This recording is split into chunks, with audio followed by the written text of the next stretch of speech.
Hello बच्चों, कैसे हैं आप सब।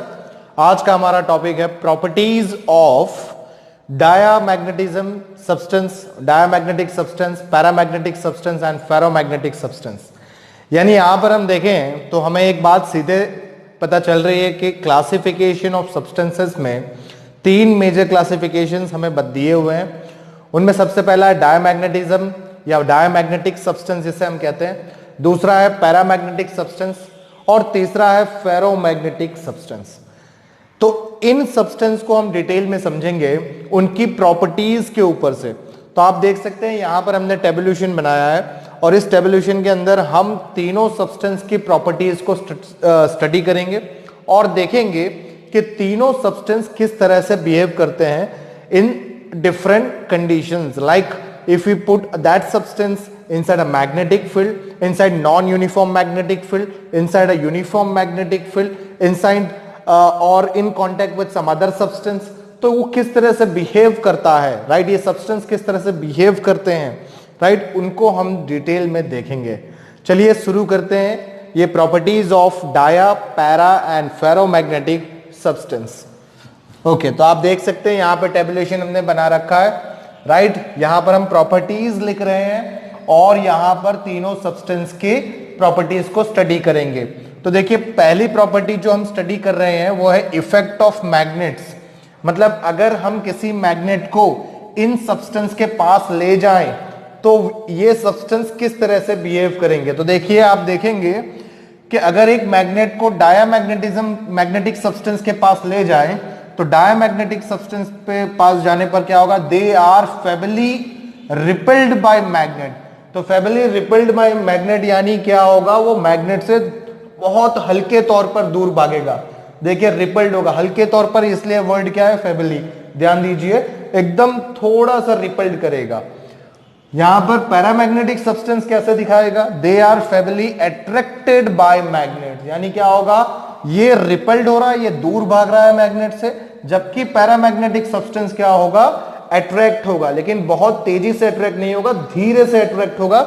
इसलिए वर्ड यहां पर हमने क्या लिखा हुआ है, फेबली अट्रैक्टेड। अब देखिए, तीसरा जो सब्सटेंस है हमारे पास, फेरोमैग्नेटिक सब्सटेंस।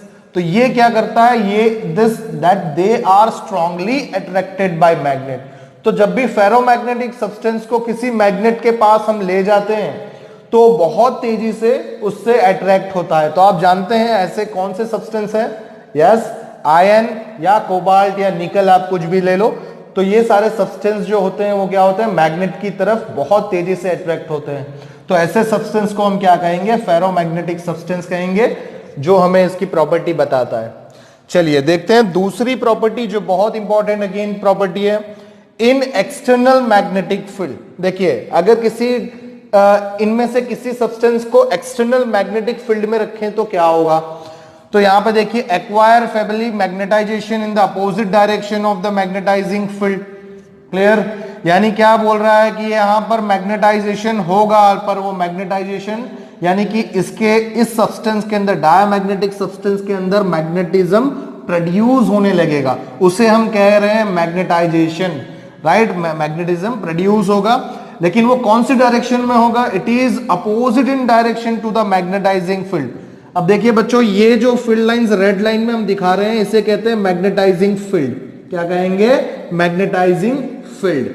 तो इसके अंदर देखिए, ये जो सब्सटेंस है, सब्सटेंस के अंदर जो मैग्नेटिक फील्ड प्रोड्यूस होगी वो कैसी होगी।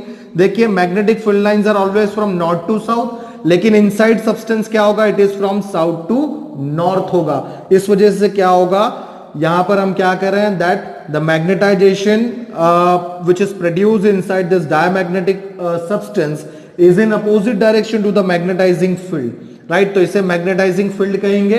इस फील्ड से अपोजिट डायरेक्शन में इस डायमैग्नेटिक सब्सटेंस के अंदर मैग्नेटिक फील्ड प्रोड्यूस होगा। तो ये तो बात हमने डायमैग्नेटिक की कर ली। अब देखिए, बात करेंगे, हाँ, इसके अंदर एक और चीज आप देखेंगे, ये रिपेल्ड कर रहा है। देखिए आप यहां पर, ये जो मैग्नेटिक फील्ड लाइंस को, क्योंकि अपोजिट डायरेक्शन में, इसलिए क्या हो रहा है, मैग्नेटिक फील्ड लाइन इससे दूर जा रही है। लेकिन कैसे दूर जा रही है, बहुत जोर में नहीं, फेबली मतलब थोड़ा सा धकेल रहा है, उन्हें दूर दूर फेंक रहा है। ठीक है, ये प्रॉपर्टी है डायमैग्नेटिक सब्सटेंस की।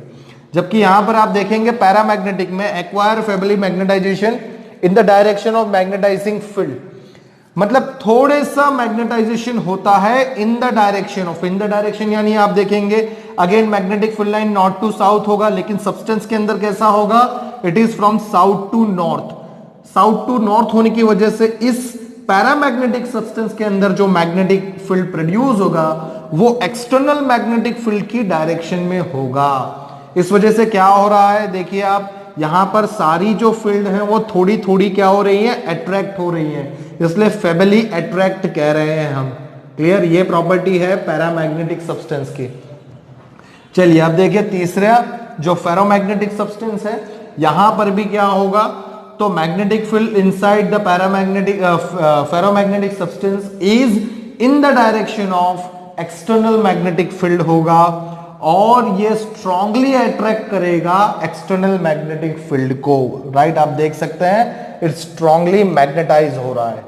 क्लियर, तो ये हुई हमारी सेकेंड प्रॉपर्टी। चलिए अब देखते हैं तीसरी प्रॉपर्टी को, क्या है, रिलेटिव परमेबिलिटी वैल्यू। तो रिलेटिव परमेबिलिटी वैल्यू को देखेंगे कि इनकी रिलेटिव परमेबिलिटी वैल्यू क्या होती है, जिसे हम म्यू आर कहते हैं। पहली, for diamagnetic substance it is slightly less than 1, right, so 0 less than equal to mu R less than equal to 1 आ रहा है।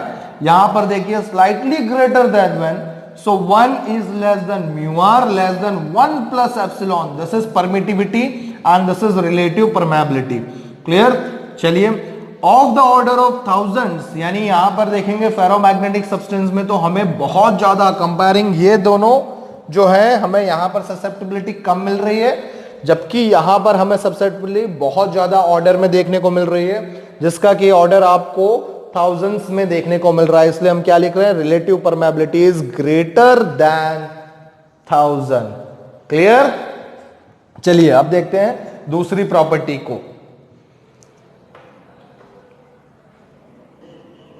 चलिए अब आप देख रहे हैं फोर्थ प्रॉपर्टी। तो देखिए फोर्थ प्रॉपर्टी क्या है, in a non uniform magnetic field, मतलब अगर इन सब्सटेंस को नॉन यूनिफॉर्म मैग्नेटिक फील्ड में रखा जाए तो क्या होगा। देखिए पहला तो डायमैग्नेटिज्म क्या बता रहा है, डायमैग्नेटिक सब्सटेंस क्या बता रहा है, देखिए tend to move slowly from stronger to weaker part of the field, यानी कि डायमैग्नेटिक सब्सटेंस जो है वो स्ट्रॉन्ग फील्ड से हटकर वीक फील्ड की तरफ जाएगा, यानी कि वो रिपल्ड होने की कोशिश करेगा, वो दूर भागने की कोशिश करेगा, किससे, स्ट्रॉन्ग मैग्नेटिक फील्ड से। तो आप यहां पर देख सकते हैं इस अरेंजमेंट पे, ये जो हमने यहां पर कप ले रखा है इसके अंदर डायमैग्नेटिक लिक्विड हमने रखा। तो आप देख रहे हैं जहां पर यहां पर क्या है, देखिए दोनों जो मेरे पास यहां पर पोल है उन दोनों के बीच में गैप बहुत कम है, मतलब स्ट्रॉन्ग इलेक्ट्रिक फील्ड जो है वो बीच में है और यहां पर साइड पर वीकर इलेक्ट्रिक फील्ड है, मैग्नेटिक फील्ड है।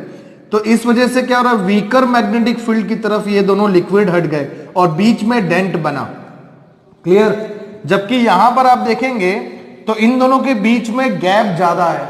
क्लियर, और गैप ज्यादा होने की वजह से पोल्स पर मैग्नेटिक फील्ड स्ट्रॉन्ग देखने को मिलेगी और बीच में वीक मैग्नेटिक फील्ड देखने को मिलेगी।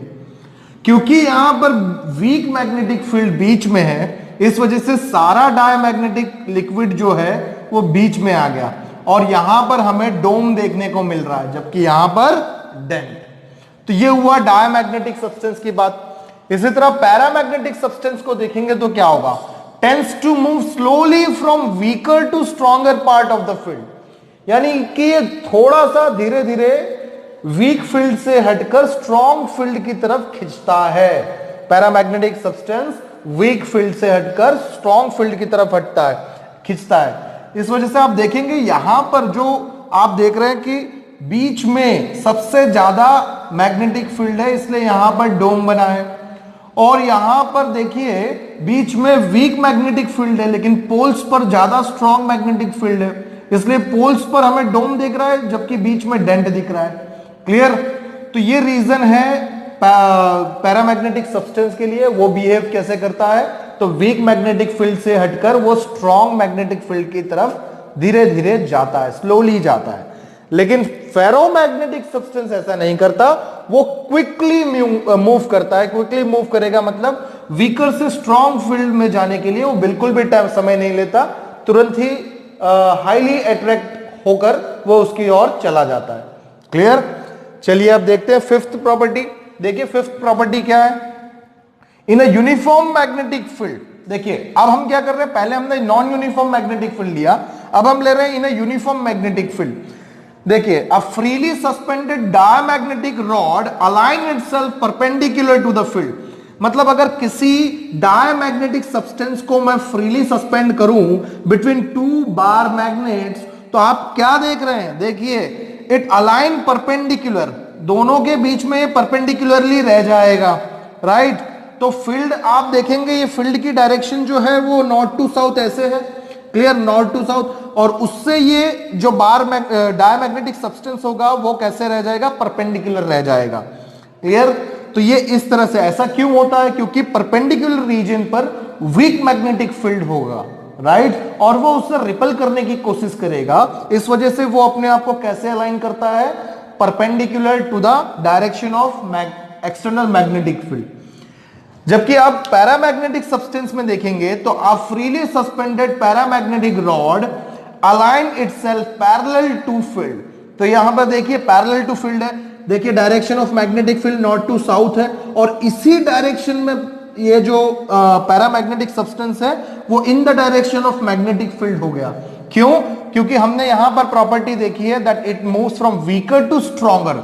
तो स्ट्रॉन्ग इलेक्ट्रोफील्ड कब बनेगा, जब वो in the direction of external magnetic field रहे। इस वजह से पैरामैग्नेटिक सब्सटेंस जो है वो अपने आप को parallel to the external magnetic field align कर लेता है, घुमा लेता है। अब यहां पर देखिए फेरोमैग्नेटिक सब्सटेंस में यहां पर क्या हो रहा है, a freely suspended ferromagnetic rod align itself parallel to field. तो ये भी अपने आप को पैरेलल टू फील्ड अलाइन कर लेता है। मतलब ये जो डायग्राम आप पैरामैग्नेटिक में देख रहे हैं, यही डायग्राम यहां पर आएगा फेरोमैग्नेटिक के अंदर। यहां पर भी आप अगर फेरोमैग्नेटिक के अंदर फेरोमैग्नेटिक सब्सटेंस को अलाइन करेंगे, फ्रीली सस्पेंड करेंगे और दो मैग्नेट के बीच में छोड़ देंगे, तो वो फेरोमैग्नेटिक सब्सटेंस अपने आप को पैरेलली रख लेगा, पैरेलल कर लेगा to the external magnetic field. Clear? ये हुई इनकी फिफ्थ प्रॉपर्टी। चलिए अब हम देखेंगे, चलिए अब हम शुरू करेंगे सिक्स्थ प्रॉपर्टी से। देखिए सिक्स्थ प्रॉपर्टी क्या है, susceptibility value which is chi M. मतलब हम देखेंगे इन तीनों सब्सटेंस की ससेप्टिबिलिटी की वैल्यू क्या होती है। देखिए ससेप्टिबिलिटी क्या है, तो it is a behaviour of a substance towards the field, right. मतलब हम ससेप्टिबिलिटी से ये बता सकते हैं कि कितना मटेरियल मैग्नेटाइज होगा या नहीं, क्लियर। तो ये वैल्यू बहुत ही इंपॉर्टेंट है। देखिए susceptibility is a small and negative. तो डायमैग्नेटिक सब्सटेंस में क्या होता है, ससेप्टिबिलिटी स्मॉल होती है, उसकी वैल्यू स्मॉल होगी या तो फिर नेगेटिव होगी। इसलिए इसकी रेंज देखिए, susceptibility is less than equal to -1 to 0। ये हुई डायमैग्नेटिक सब्सटेंस की, जिसकी वैल्यू -1 से लेकर 0 के बीच में आती है। पैरामैग्नेटिक सब्सटेंस के देखोगे तो ससेप्टिबिलिटी स्मॉल एंड पॉजिटिव। यहां पर ये स्मॉल एंड नेगेटिव है, जबकि यहां पर स्मॉल एंड पॉजिटिव है, जिसकी रेंज क्या है 0 to permittivity. This is also small value, right. कोई स्मॉल वैल्यू होगी, थाउजेंड्स के ऑर्डर पर नहीं होगी ये वैल्यू, मतलब इसकी भी रेंज है, पर 0 से पॉजिटिव कोई वैल्यू तक है। जबकि फेरोमैग्नेटिक सब्सटेंस में आप देखेंगे susceptibility is very large and positive. So it is chi M is greater than 1000। आप देख रहे हैं काई एम क्या है, ग्रेटर देन 1000 हमें देखने को मिल रहा है। क्लियर? चलिए देखते हैं सेवेंथ प्रॉपर्टी क्या है। देखिए seventh property, effect of temperature. यानी आप देखेंगे इन सब्सटेंस डायमैग्नेटिक, पैरामैग्नेटिक और फेरोमैग्नेटिक सब्सटेंस में क्या असर होता है टेम्परेचर का।